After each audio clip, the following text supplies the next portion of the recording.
The show begins with Patty sharing her experiences as a young woman dealing with the challenges of being overweight. She reflects on her entire adolescence marked by self-loathing towards her physique and relentless bullying at her high school, where she was cruelly labeled as Fatty Patty. One day at school, Patty suddenly passes out and collapses during her gym class. As she lies on the ground, a group of popular girls begins to mock her. However, Brick Armstrong, one of the hottest guys in the entire school, swiftly comes to her rescue and helps her get back on her feet.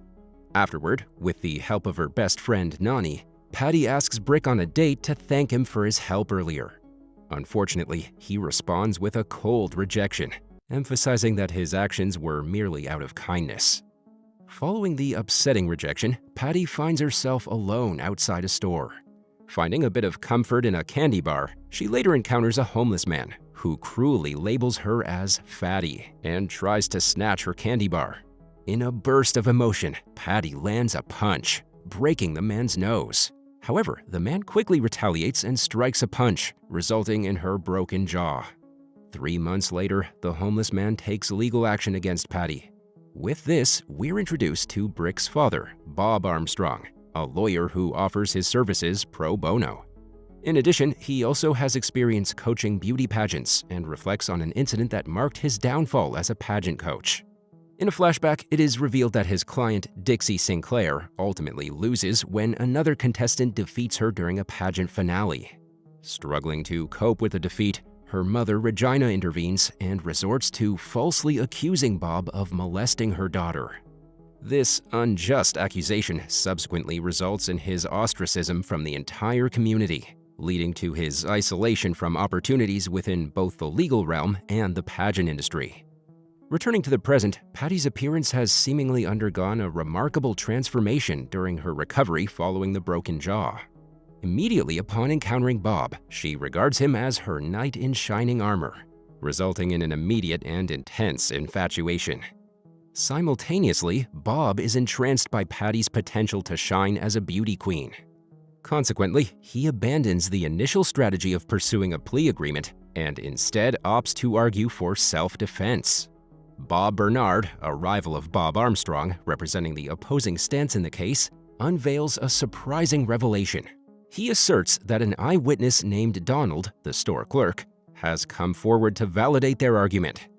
That evening, Patty revisits the store and seduces the clerk into providing false testimony on her behalf during the court proceedings. One evening, Coralie Armstrong, Bob's wife, organizes a charity gala to raise awareness for anal cancer. At the event, Patty makes an appearance and confronts Dixie and her mother Regina about the truth behind the false allegations against Bob. Regina, consumed by her desire to ruin Bob's reputation, hires a private investigator named Chase to monitor his activities. The next day, Patty visits the Armstrong residence to prepare for her upcoming testimony in court. During their conversation, Bob praises her for her inner and outer beauty and acknowledges that she is one of the few people to have faith in him recently. Unfortunately, Chase, who was spying on Bob from outside, takes a photograph of the two before promptly sending it to Regina. When the trial begins, Donald, the supposed eyewitness, claims to have no recollection of the incident. Patty then skillfully persuades the judge that she has acted in self-defense, and the case is ultimately dismissed. Acknowledging Patty's beauty as his sole chance for redemption in the world of pageants, Bob attempts to change her perspective, urging her to embrace the role of a positive role model for girls struggling with weight-related issues. He then proposes that she enter beauty pageants, with him taking on the role of her personal coach. However, Patty's mother strongly opposes this idea. Later that day, Bob crosses paths with Magnolia, Bernard's daughter, who intends to hire him as her pageant coach to provoke her father. To discuss their strategy, Magnolia then invites him to her room, seemingly to display her wardrobe for the upcoming pageant. Then, while she's changing in front of Bob, Chase, the PI, subtly takes more photographs of the two and sends them to Regina again. Meanwhile, at a support meeting attended by Patty's mother, a man named John shares his story of punching a girl. Instantly identifying him as the homeless man who sued her, Patty then devises a plan to sleep with John, only to later reject his advances as an act of revenge.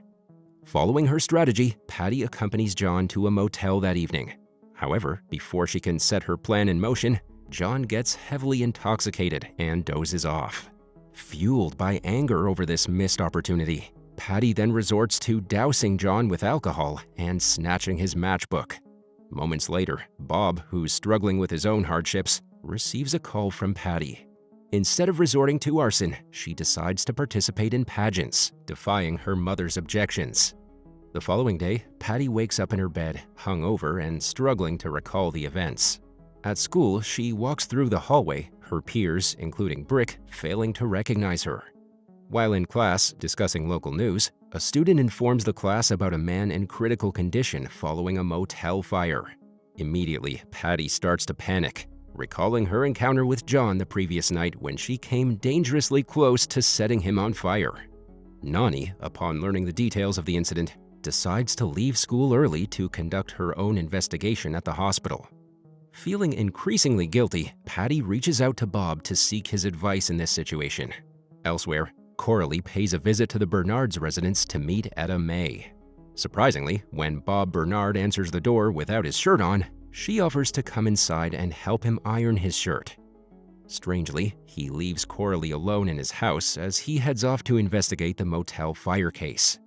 While she's still there, Regina discreetly leaves behind an envelope containing photographs of Armstrong and Magnolia. Coralie then intercepts the envelope and meets Regina, pretending to require evidence for her divorce proceedings with Bob. After persuading her to send the photos through text, Coralie labels it as trafficking child pornography, effectively keeping Regina at a distance for the time being. After school, Patty and Nani try to retrace Patty's movements the night before and pay Donald, the store clerk, a visit. Donald then recounts the incident where Patty inadvertently flashed herself to him, noting that she wasn't wearing a bra. Upon discovering that she left her bra at the motel, Patty comes up with a scheme to retrieve it from the evidence locker. While Patty is inside the locker, Bob calls her to provide her with an update on the investigation.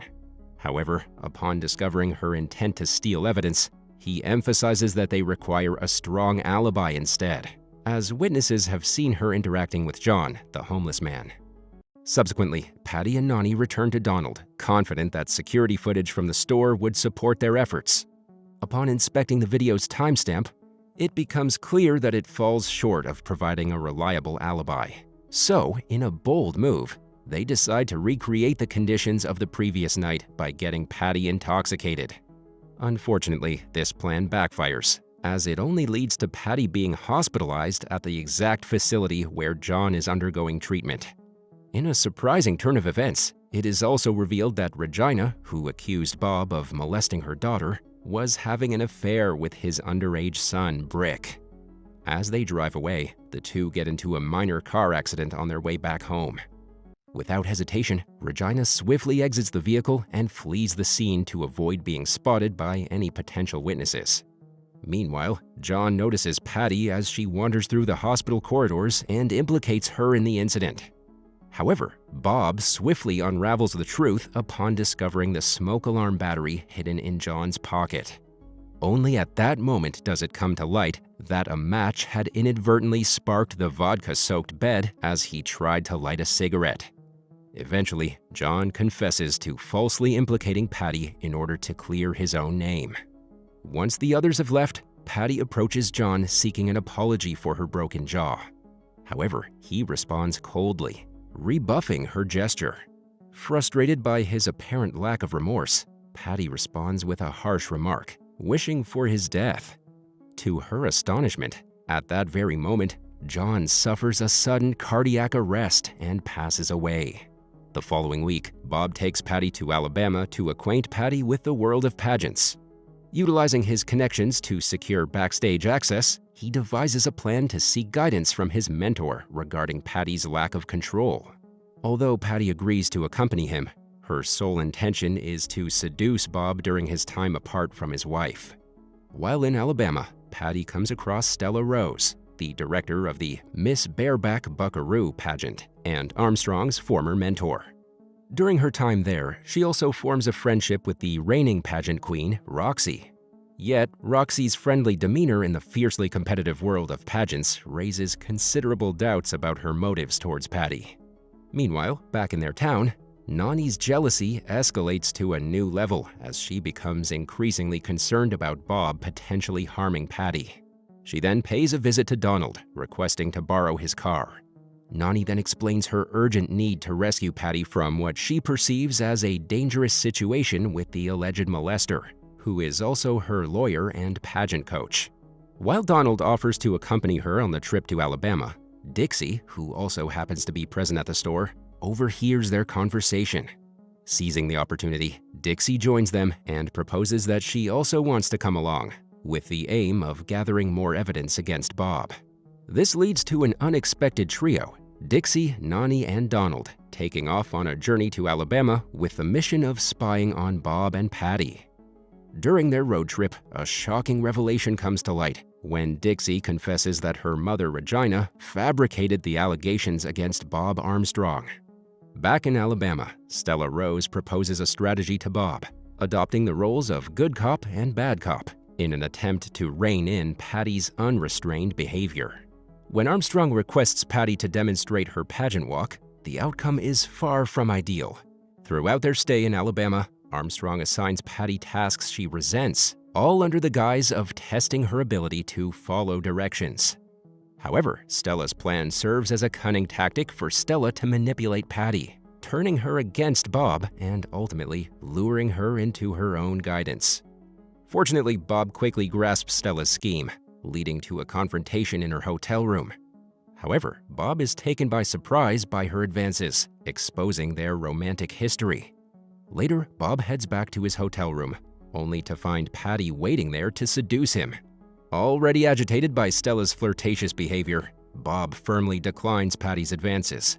Crushed by his rejection, she then heads to a nearby bar to meet up with Stella and Roxy, seeking solace in their company. Returning to Georgia, a surprise visit from Coralie's sister Brandolyn and her children catches her off guard. At this point, the backstory of Coralie unfolds, shedding light on her upbringing in a trailer park. However, Bob rescued her from that life, leading her into the life she has now. Back in Alabama, Patty inadvertently sees the text messages exchanged between Stella and Bob. This ultimately leads her to the painful realization that they both are merely exploiting her rather than genuinely valuing her. Feeling betrayed and unsure, she then copes by taking part in a crawfish eating contest. In the midst of the contest, Bob makes a sudden appearance and implores Patty to place her trust in him once more. He then shares his own experiences with binge-eating behaviors, leading Patty to find solace in their shared vulnerability. However, in an unexpected turn, she challenges Bob to demonstrate his loyalty by joining her in the eating contest. Therefore, in a gesture of understanding, Bob not only joins her, but also wins the competition. Subsequently, he confronts Stella Rose, who reveals her role as Roxy's coach for the Miss American Lady pageant, a competition in which Patty is also participating. Following her confrontation with Bob, Stella discloses to Patty her romantic past involving him. Taking it a step further, she also provides tangible proof in the form of an engraved necklace from him. Ultimately, this necklace becomes a pawn in Patty's plot to break apart Bob's marriage and claim him for herself.